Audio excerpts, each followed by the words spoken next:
Para dar apertura al seminario de hoy, la experiencia costarricense frente al COVID-19 y los niños, invitamos al doctor Francis Zúñiga González, director regional de la OIS para Centroamérica y el Caribe, quien nos contará qué es la OIS.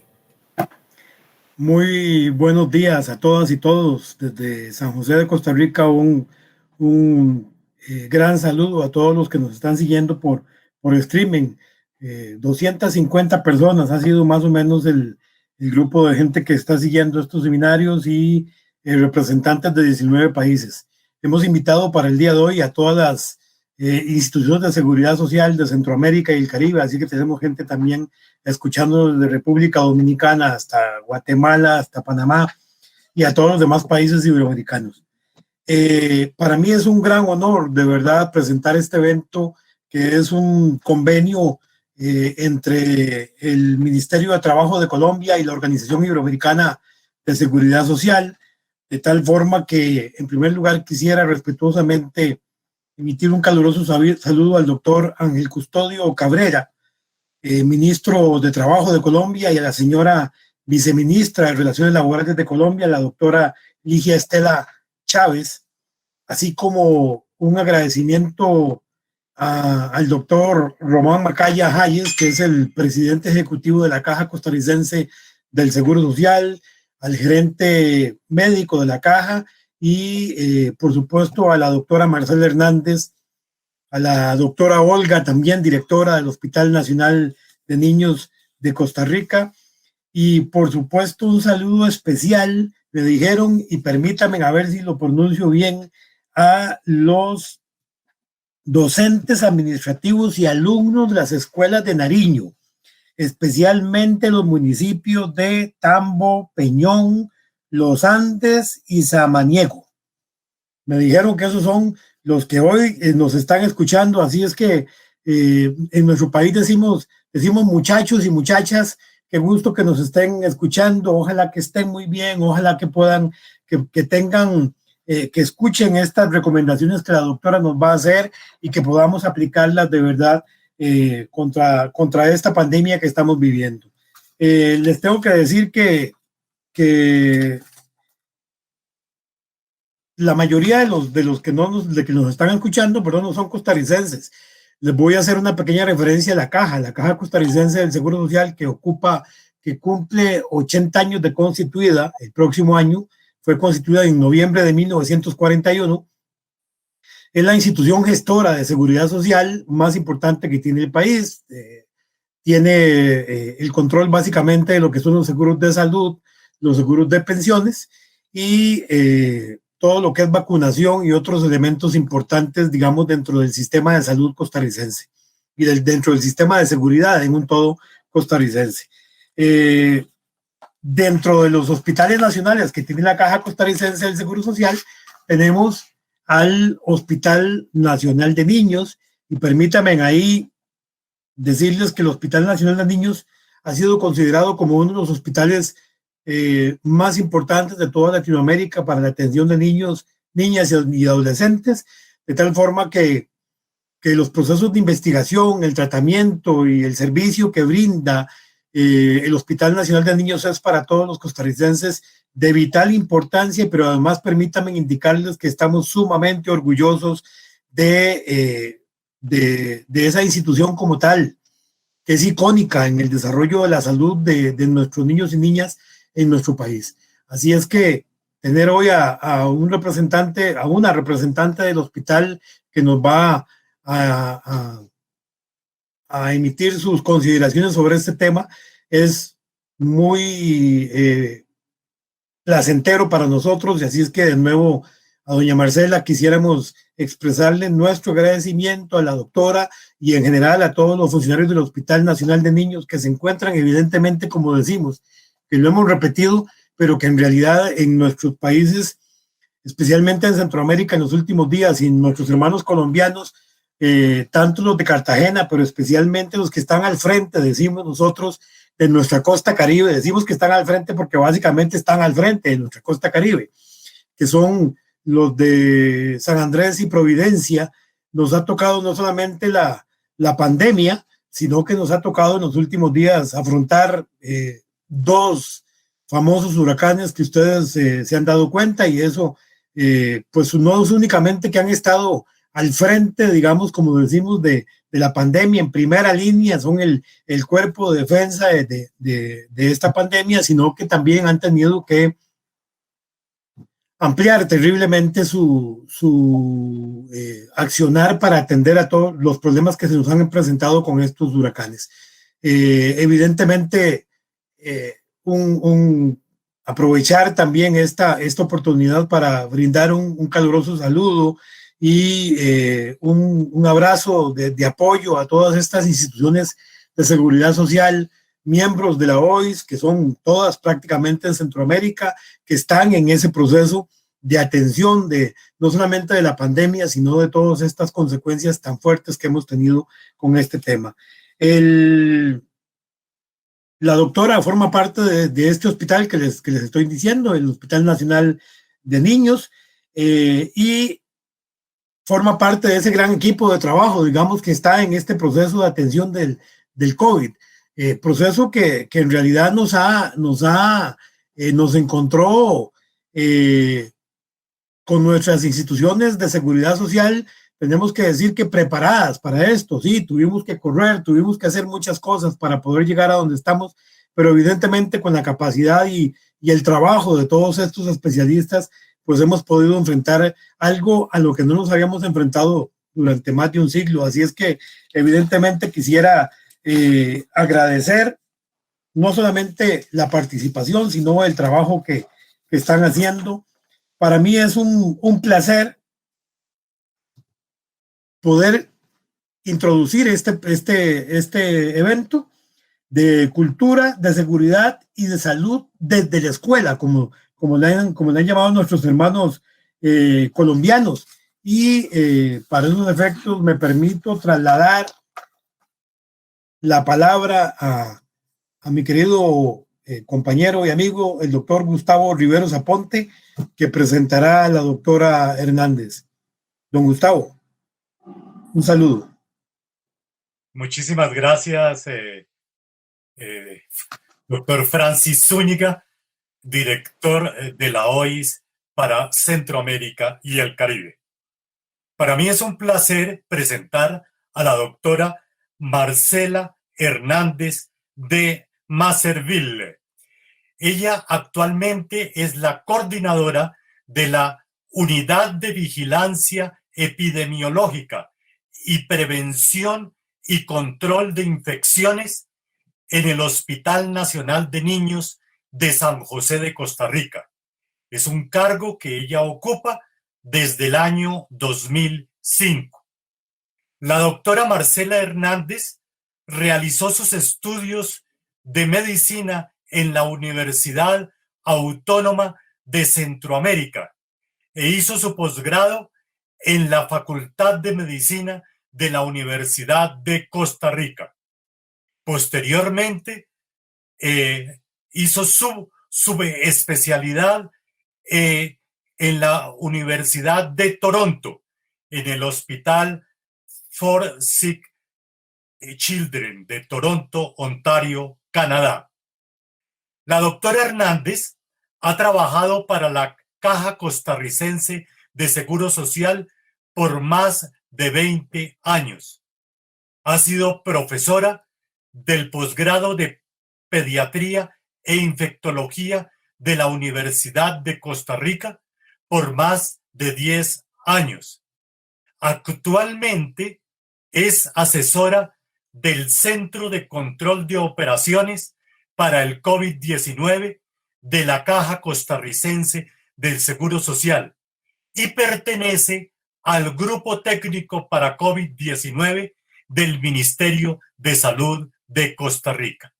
Tenemos entonces, pues, a una brillante profesional de la medicina especializada en epidemiología e infectología.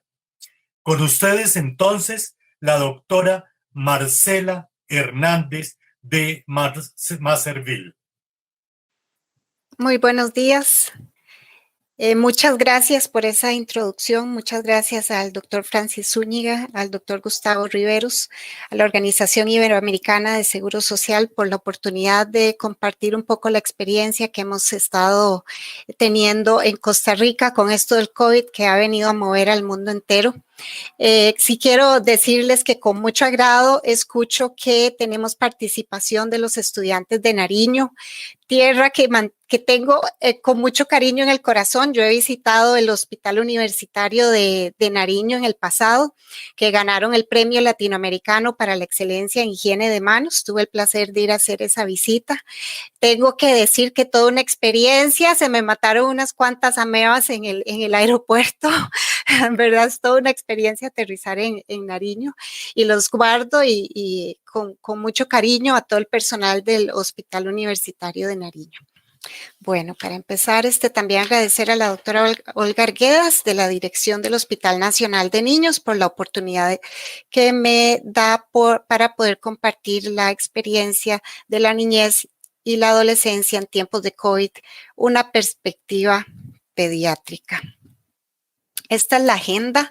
Vamos a hablar sobre niños y niñas y adolescentes, es NNA, enfermos de COVID-19, el impacto de la pandemia por COVID en otras enfermedades de la niñez y la adolescencia, COVID y la vida cotidiana de los niños costarricenses y hablando con los adolescentes.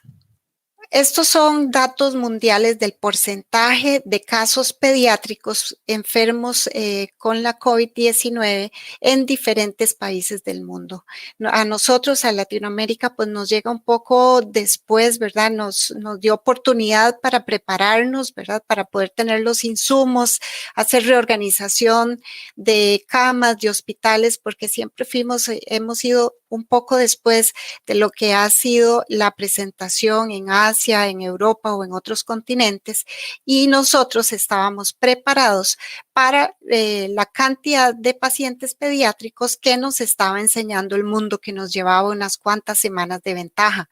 Como podemos ver, en Europa en realidad nos reportaban una cantidad de niños de 0.8% y 1.2%, no sé si recuerdan, en Asia, que nos decían 2.2% de los pacientes enfermos correspondían a la población pediátrica. Sin embargo, no es hasta que empieza esa cantidad de casos y vemos que en nuestro continente el porcentaje de pacientes pediátricos es mucho mayor de lo que se había reportado inicialmente en otros continentes, en otros países.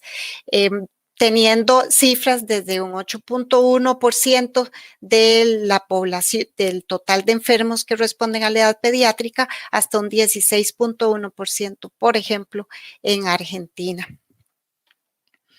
El COVID en los niños, niñas y adolescentes, pues tiene algunas particularidades y ha ido cambiando, ¿verdad? Sabemos que de ese 8.2% tenemos un 3 o un 10% que se presentan con una enfermedad grave, con una mortalidad para nuestro país menor de un 1%. Entonces sí se comporta un poco diferente como se comportan los adultos. Sabemos que aproximadamente un 40%, 35, 40% pueden presentarse asintomáticos y el restante de este 90% se presenta con síntomas leves que no amerita el ingreso a una sala de emergencias u ocupar una cama en servicios de hospitalización. Sabemos sí que su prevalencia es menor que en otros grupos de edad. Tiene muchas particularidades en la sintomatología que todos hemos ido conociendo, ¿verdad? En la población pediátrica, desde un resfrío común, la mayoría de los casos dichosamente son síntomas de gripe, ¿verdad? De un resfrío, en otros casos nada más el dolor abdominal y su diarrea. La población pediátrica, conforme se acerca más a la edad de la adolescencia, va teniendo síntomas un poco más parecidos a los de los adultos, con sus mialgias, con cansancio, con su cefalea, pero en general los síntomas leves no ha sido lo que nos preocupa en la población pediátrica.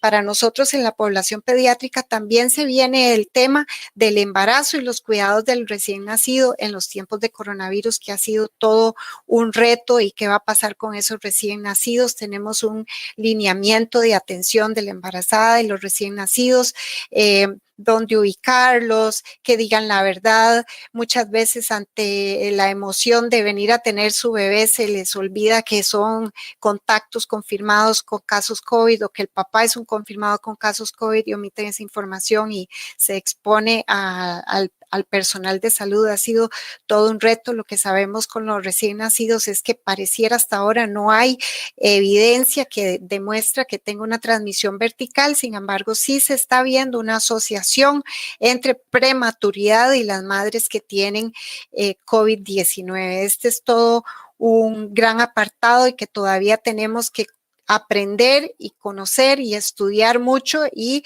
a la luz de la evidencia pues ir avanzando con esto. Bien que se menciona que la población pediátrica es menor cantidad de hospitalizados, menor cantidad de pacientes con neumonía. Sin embargo, a lo largo de la evolución de esta pandemia, hemos aprendido que entre mayor cantidad de pacientes pediátricos tengamos infectados, mayor la posibilidad de tener complicaciones.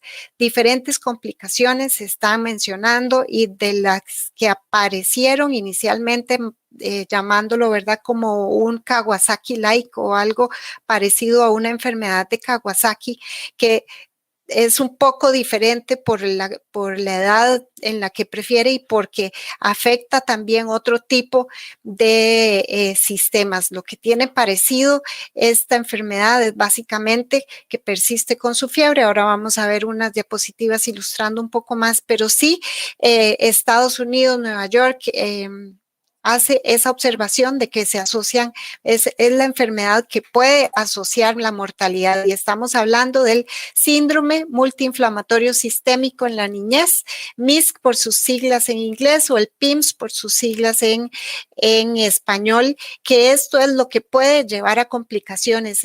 Eso que mencionábamos, que no había por qué temer en la población pediátrica, en realidad eso es algo que ya pasa a ser casi como un mito, e igual a la población pediátrica, igual se enferma, igual hay que cuidarla, igual puede tener complicaciones graves, igual puede llenar los servicios de emergencias, y también llegan a las unidades de cuidados intensivos, como les voy a mostrar un poco más adelante.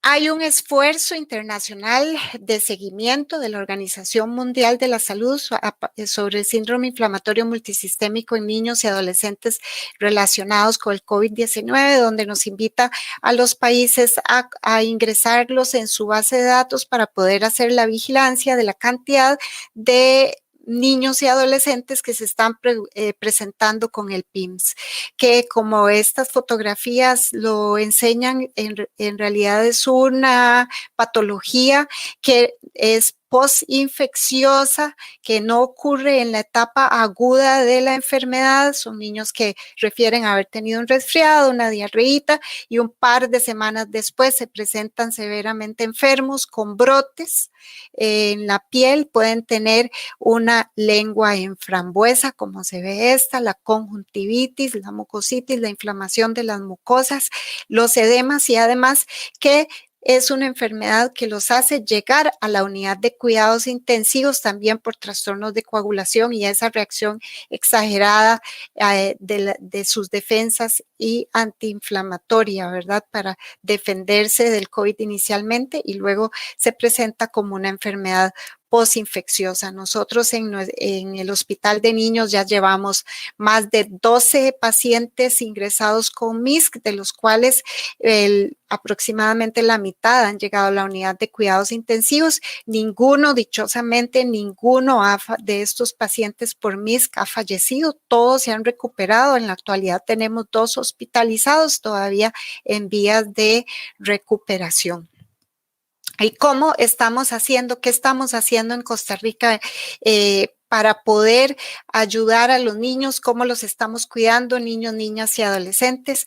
Pues nosotros es un país pequeño, ¿verdad? Lo que tenemos son 7 provincias y tenemos 19 servicios de pediatría, como se ilustra ahí en ese mapa, y 23 maternidades.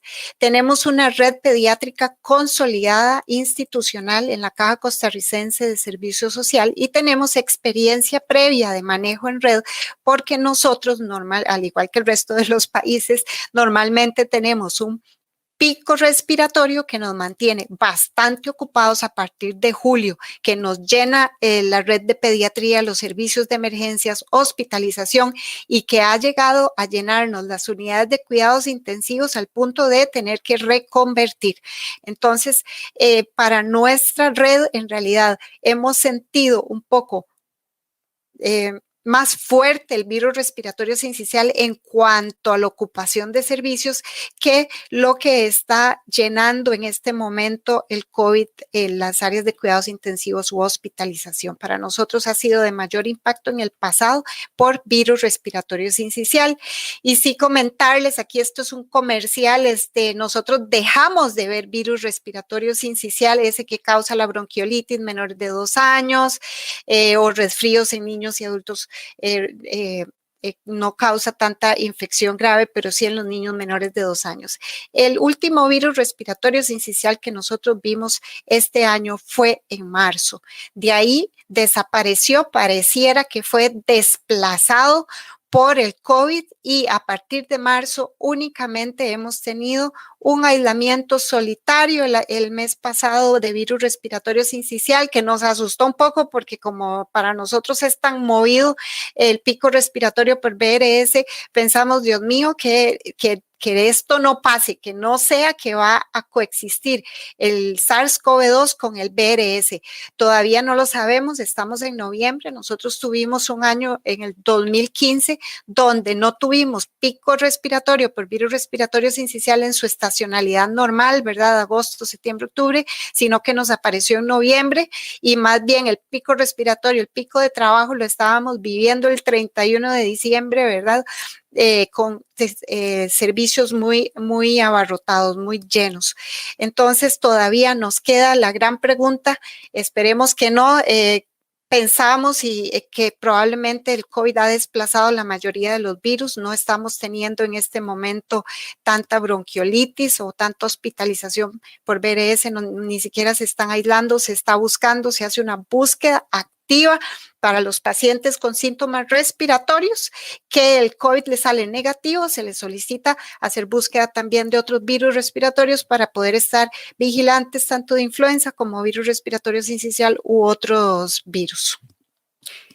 El impacto de la pandemia también no es únicamente, ¿verdad?, esta situación de que se nos vaya a llenar la unidad de cuidados intensivos o emergencias, sino que este COVID ha tenido diferentes impactos tanto en los adultos como en la niñez y en la adolescente, dependiendo de las fases y las olas que vamos teniendo, ¿verdad? Porque inicialmente fue la preocupación en la primera ola de la mortalidad inmediata y la morbilidad.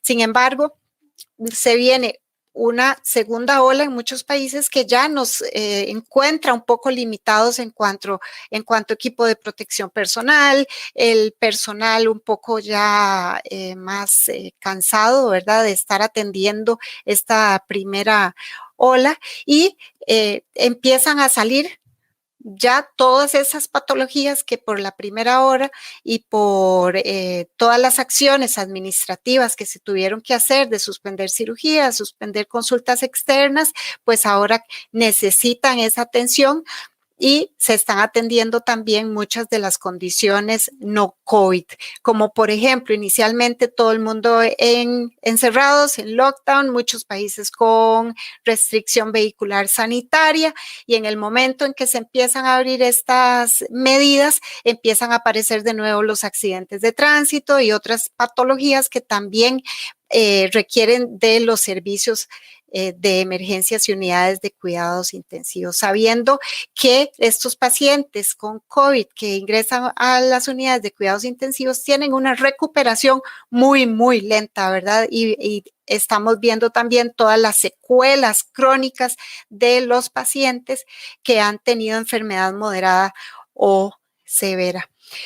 Y por último, avanzando en esto, pues ya no solo es el impacto en salud, ¿verdad?, que estamos viendo todos, sino también hay un impacto psíquico, mental, toda esta injuria económica y el burnout del personal. Entonces, esto es más que un virus, nos está tomando muchísimo tiempo, es un gran impacto que se ha visto en todas las diferentes áreas y sistemas.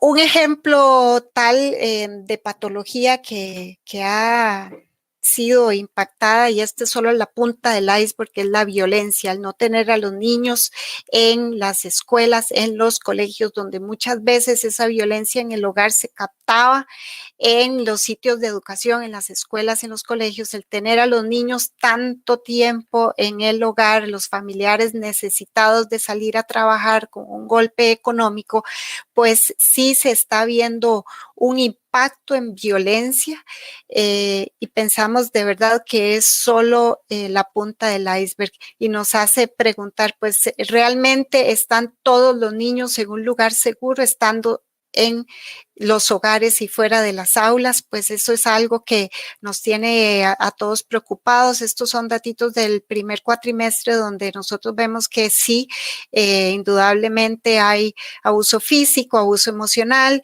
y muchos accidentes. A nosotros pues nos ha aumentado, tenemos la percepción, hay que terminar de ver los números ahora en el año, pero nos ha aumentado mucho las intoxicaciones, las quemaduras al estar los niños en el hogar y con falta de supervisión.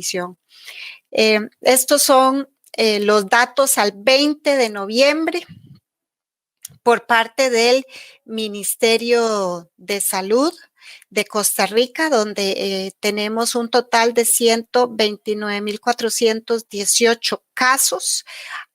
Tenemos un aproximado de entre 900 y 1.200 casos nuevos. La mayoría, la inmensa mayoría son nacionales. Al inicio sí tuvimos más extranjeros, pero ahora la mayoría se concentra en nacionales. Nosotros tenemos esta clasificación por nexo. Por ejemplo, si mamá es confirmada, el niño empieza con síntomas típicos de COVID, no se le toma muestra, se confirma por nexo, se toma muestra solo si no viven en el mismo núcleo y este es por esto la clasificación, este es diario nuevo por nexo y el total por nexo. Este es un gráfico donde les mostramos también datos del Ministerio de Salud de Costa Rica al 20 de noviembre, donde se divide la cantidad de casos por edad entre activos, recuperados en amarillo y fallecidos en celeste. Nosotros hemos tenido una mortalidad, pues, a Dios gracias, bastante baja. Sin embargo, sí ya llevamos más de 1.500 fallecidos en total. Personas menores de edad confirmadas con COVID, llevamos 10.761, de los cuales la mayoría ya se encuentran recuperados, más de 6.700 menores de edad ya se encuentran recuperados y hemos tenido dos lamentables fallecimientos en niños que han fallecido con COVID, ¿verdad? El COVID precipitó su muerte, pero fueron niños que tenían de previo mucha comorbilidad y se encontraban en estado terminal y al igual que hubiera pasado probablemente con influenza o virus respiratorio sincicial, se contagiaron de COVID y fue lo que precipitó su muerte. Esta es información actualizada al 15 de noviembre del Hospital Nacional de Niños, de las de la cantidad de hospitalizaciones que hemos tenido en nuestro hospital. Nosotros somos un hospital especializado y contamos con 313 camas.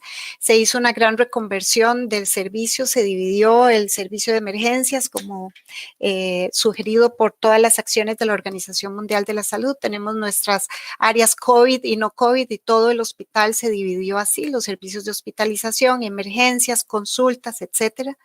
Y esto es una tabla resumiendo por mes, a partir de que empezamos a tener nosotros hospitalizaciones por COVID, entre hospitalizaciones en salón general, en UCI y el total. Entonces, para el 15 de noviembre, llevamos 97 pacientes hospitalizados y ustedes pueden ver y ahí pueden hacer una relación de la cantidad total que hemos tenido en servicios generales, 86, para 11 pacientes en una unidad de cuidados intensivos. Entonces, prácticamente esto traduce bastante bien los datos que están publicados en la literatura y que nos han compartido también de otros países, que dichosamente no hay que hospitalizar muchos niños, ni tampoco muchos van a cuidados intensivos, pero también para reforzar que sí llega a haber una suma interesante, importante, ¿verdad?, de niños muy enfermos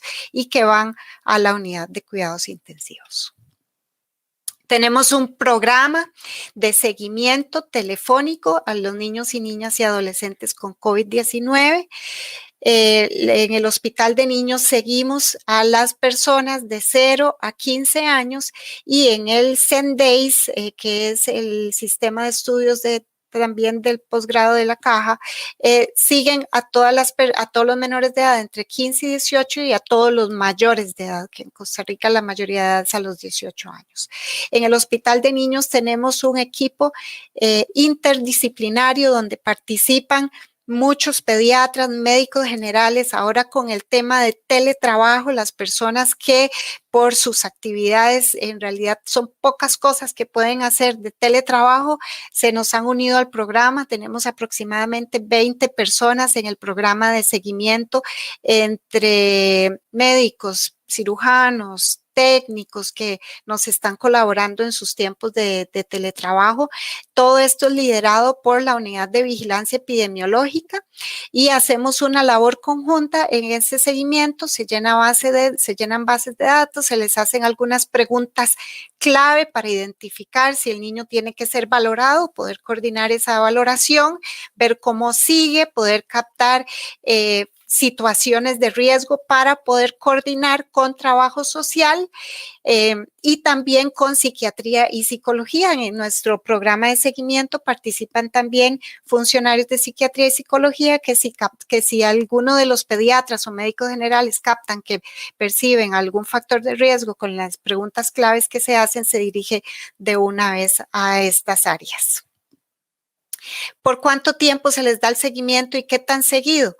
Pues empezamos súper bien, empezamos, digamos, divinos, todos los días. Claro, cuando eran 8 casos se podían llamar todos los días diariamente. Ahora que son pues muchísimos casos diarios nuevos, aproximadamente entre 70 y 80 casos nuevos de la población pediátrica que nos corresponde para darle el seguimiento, pues ya no logramos dar ese seguimiento diario. Sin embargo, se trata de dar prioridad a los niños que han estado hospitalizados o que tienen enfermedad moderada para que tengan por lo menos 2 a 3 llamadas en el periodo de aislamiento, de cuando tienen que estar aislados. Se les deja de dar su llamada hasta que se consideren que están recuperados por el área de salud. Nosotros no lo recuperamos con la llamada, la recuperación le corresponde al área de salud, del Ministerio de Salud, y una vez que están dados de alta ya se deja de dar ese seguimiento telefónico. Este es un programa pues que nos ha ayudado bastante, le ha ayudado mucho a los niños. Se han captado de repente familias en situaciones extremas donde le han comunicado a nuestras enfermeras o la persona que llama de que dicha que me llamó porque en este momento tengo nada más 2 paquetes de galletas y 2 jugos para darle al niño y necesito ayuda. Entonces a través de esto también se puede canalizar ese tipo de ayudas, no tanto la ayuda económica o de comida se da a través del esta plataforma o este programa, pero se pueden aliar y se hacen los reportes al área donde se están dando sus donaciones o se puede ayudar o coordinar algo a través de trabajo social para que no estén en necesidad. A los niños que están en aislamiento, esto es unidad de cuidados intensivos,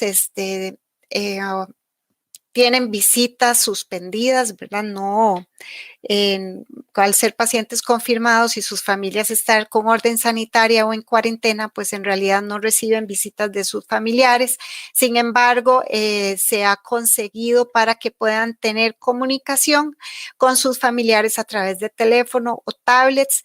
El médico a cargo, la enfermera médico a cargo, les da una llamada a los familiares todos los días después de pasar visita para contarles la situación clínica de su hijo, ¿verdad? Y bajar ahí un poquito de esa ansiedad que no pueden estar viniendo. Entonces se le facilita al niño, niña o adolescente tener comunicación y a la vez también se les da un informe por parte del médico tratante diariamente.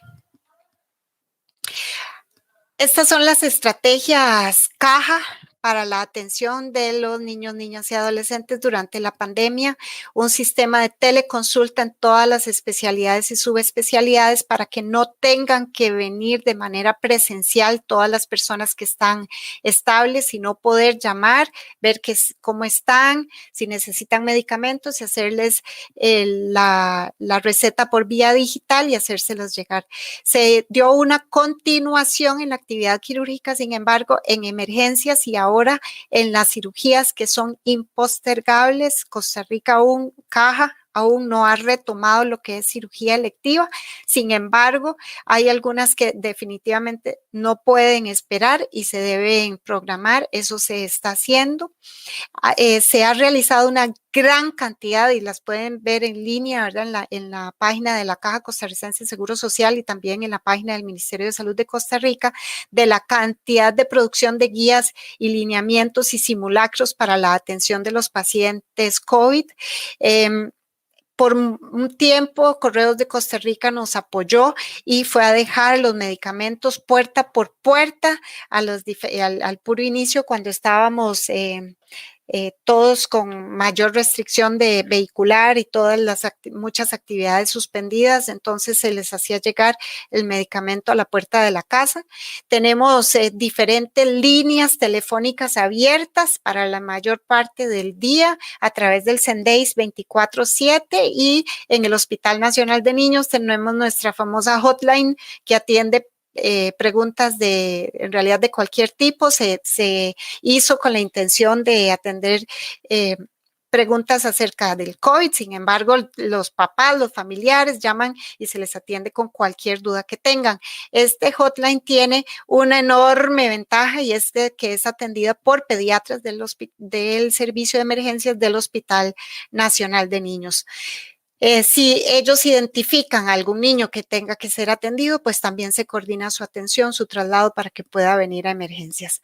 Y con apoyo y coordinación a la red de servicios institucionales tenemos una PediaRed y una NeoRed, la red de pediatría, como su nombre lo da a entender, y la red de neonatología para que todo niño que venga de traslado al Hospital Nacional de Niños sea coordinado, dirigido a través de estas redes. Mucha campaña informativa en redes sociales, en comunicaciones, en la Oficina de Comunicación de Caja, tanto Hospital Nacional de Niños, operativos de muestreos masivos y tamizajes, que ya esto cada vez se hace menos porque cada vez es más las áreas que tienen actividades o brote. Cuando estábamos en búsqueda activa, sí se hizo muestreos masivos y tamizajes por áreas de riesgo o zonas de riesgo, ¿verdad? Y en todas las áreas, primero, segundo, tercer nivel y el Hospital Nacional de Niños se hizo consulta diferenciada, llamándose a esto consulta respiratoria y no respiratoria. Se habilitó para nosotros el Hospital Móvil y muchos de los centros de la Caja Costarricense de Seguro Social han tenido también que acudir a hospitales móviles u hospitales de campaña para poder paliar un poco también la necesidad para poder hacer esta separación de áreas y poder cuidar que no se hagan brotes intrahospitalarios. Se han dado muchas, dentro de la campaña de redes e información y educación, pues sí se han generado muchos infografías, videos, anuncios, utilizar todas las redes sociales. Tenemos este logo y lema que es active su escudo contra el COVID, y con este se dan las diferentes recomendaciones de prevención y control de infecciones básicas, como haga higiene de manos, utilice alcohol en gel cuando no tiene en la comunidad un lavamanos, entre otras cosas. Para los niños que se quedan en casa, pues en realidad todo gira alrededor de la seguridad, ¿verdad? De estos niños que están en casa, la estabilidad económica y familiar, el acceso a la educación. Muchos niños no tienen la posibilidad de tener el acceso a la educación a través de la modalidad virtual. Entonces, pues muchas maestras van hasta la casa, o los padres hasta la escuela, para recoger material impreso para que puedan continuar con su educación. Hay algunas áreas que ha sido muy difícil, pero se ha procurado por tener continuidad en la educación, nutrición y actividad física, los ciclos de sueño y vigilia, salud mental y emocional, todo alrededor de que estos niños estén bien y supervisados. Los niños y niñas siempre tienen que estar bajo la supervisión de mayores de edad. Estos también son algunos de los otros consejos que se han dado alrededor de ese tema de cuidar a los niños mientras estén en su hogar, y el tema de la negligencia o accidentes que puedan tener en sus hogares. Con los adolescentes, pues los adolescentes en realidad hay que poner de moda que no tengamos COVID, el NOVID, ¿verdad? Y reforzar que las medidas básicas, las más sencillas, son muy fáciles y permiten la prevención bastante bien, que eso es pues su higiene de manos, cubrir la cara, ¿verdad? La mascarilla bien colocada y principalmente guardar distancia. Hablar el mismo idioma con los adolescentes, tratar de explicar esta ilustración es la verdad que dice todo, ¿verdad? Que hay que tratar su mascarilla como si fuera su ropa interior. Yo digo que como el cepillo de dientes o los anteojos también, ¿verdad? No se presta, no se toca, se lava diariamente, y si se utiliza descartable, pues desecharla de la forma más segura para el medio ambiente. Llevar el lenguaje a lo más sencillo, como por ejemplo, hablemos, ¿verdad?, de las caretas. Las caretas solas no sirven, hay que mantener el mensaje que tiene que ser la mascarilla quirúrgica de tela utilizada de la mejor manera. Ahora, todos necesitamos un mensaje de esperanza, y nuestro mensaje de esperanza es que ya son 11 vacunas que llegan a fase 3. Y bueno, ¿qué quiere decir para nosotros que lleguen a una fase 3? Y esta es una diapositiva de la doctora Olga Arguedas que lo explica bastante claramente, donde podemos ver que toda esta es la población y podemos ver la evolución de las vacunas como un campo de béisbol, donde en fase 1, que lleguen a la primera fase de estudio, ¿verdad?, de saber qué funcionan. En fase 1, un 37% fallan.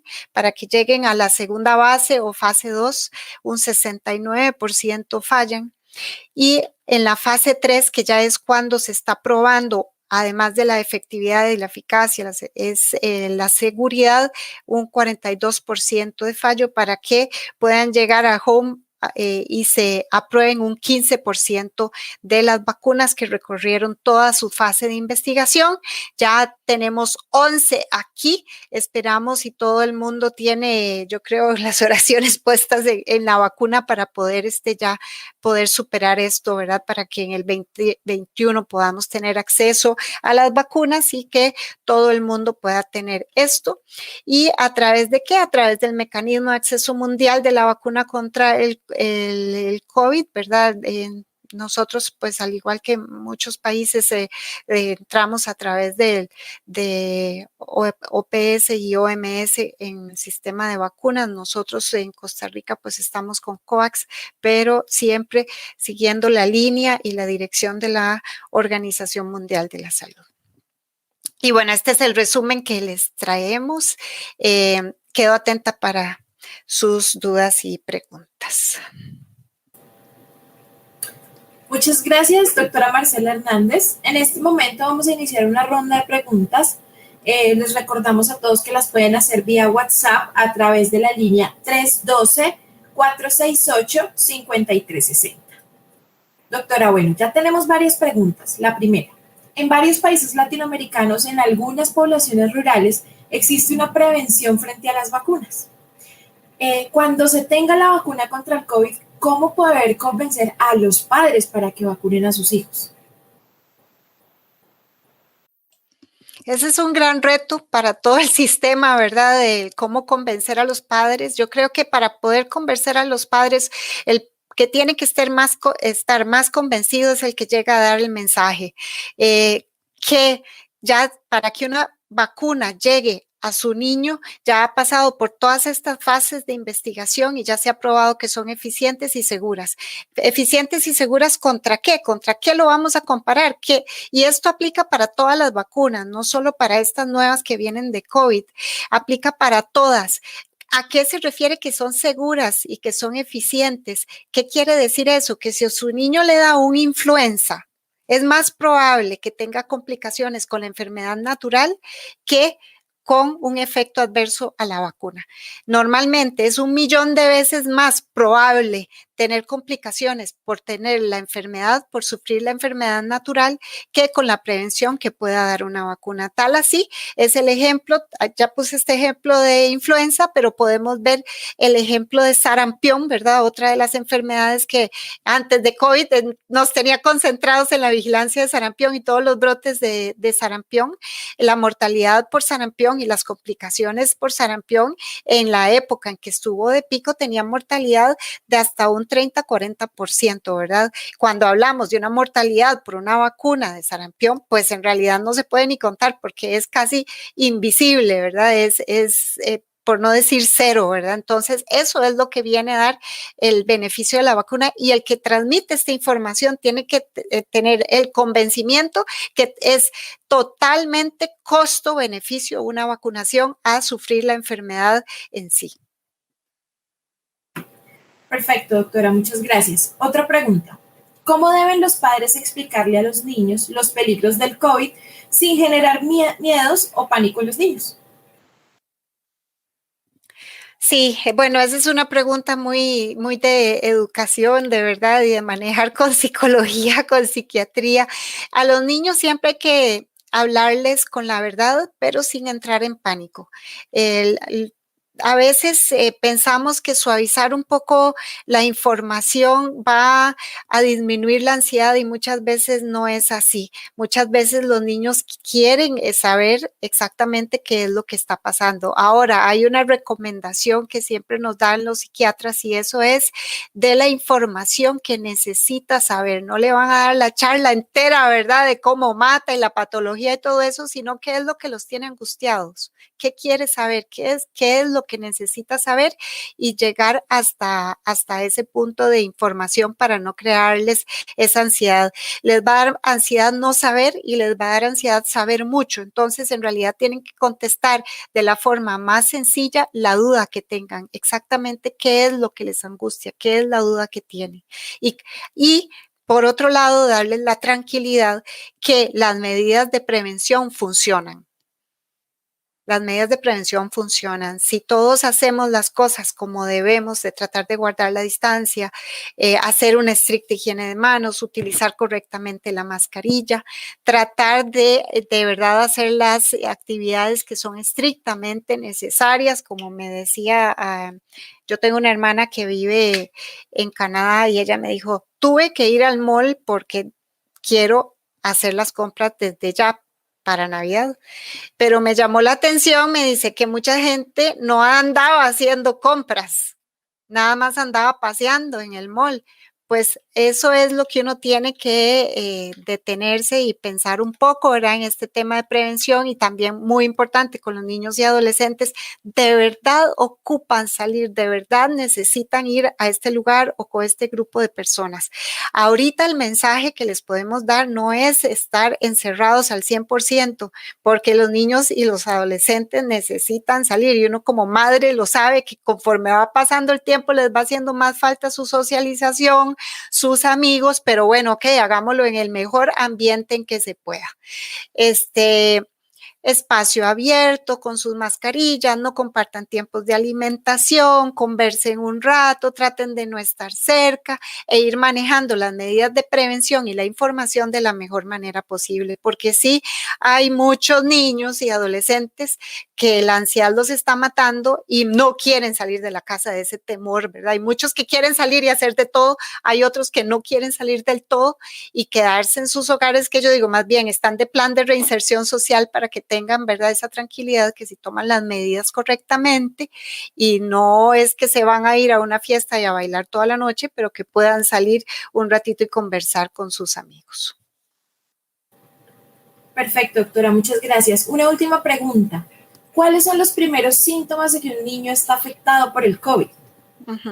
Los síntomas iniciales y los que se mencionan más frecuentes, y no es el 100%, el 100% no presenta fiebre, el 100% no presenta tos, pero es esta combinación de síntomas entre tos, congestión, fiebre, dolor de cabeza. Entre más grandecitos son, el dolor de cuerpo, el cansancio, los músculos, las articulaciones, a veces brote, a veces dolor de estómago y diarrea. Pero lo más frecuente que se está presentando ahora es como un resfriadito, ¿verdad? Como un resfrío común. Si ya se sale un poco más de eso, ya uno piensa no tanto en esa enfermedad leve, que es la más común, ¿verdad? Y habría que buscar atención, como la dificultad respiratoria, el cambio en la coloración en la piel, la fiebre persistente, o de verdad el decaimiento, la irritabilidad, el rechazo al alimento. Perfecto, doctora. Muchísimas gracias por su intervención tan constructiva para nosotros. Muchas gracias. Doctora Marcela Hernández de Mazerville, muchísimas gracias. Ya tenemos una sintonía casi de 400 personas conectadas por streaming. Hay muchas preguntas, pero se nos iría toda la mañana. Preguntas tan sencillas como ¿por qué la doctora Marcela Hernández habla como colombiana? Para los oyentes, que los costarricenses son las personas que más se parecen en su acento a los colombianos. Entonces, muchísimas gracias por su... Muchas gracias. Muchas gracias al Hospital Nacional de Niños de San José de Costa Rica por haber facilitado esta presentación. Muchísimas gracias a usted por haber compartido todas las experiencias que ha tenido durante estos 8 meses que nos ha afectado la pandemia. Cuando venga a Colombia, aquí estamos para servirle. Gracias, doctora. Muy amable. Que tengan lindo día. Gracias. Bueno, damos por concluida la primera parte de nuestro 7º foro de entrega de resultados del proyecto Cultura de Seguridad y Salud desde la Escuela. Para todos los invitados nacionales e internacionales que participaron de nuestro seminario, muchas gracias. Los esperamos el día de mañana, 24 de noviembre, donde daremos cierre a estos 8 foros de entrega de resultados del proyecto Cultura de Seguridad y Salud desde la Escuela.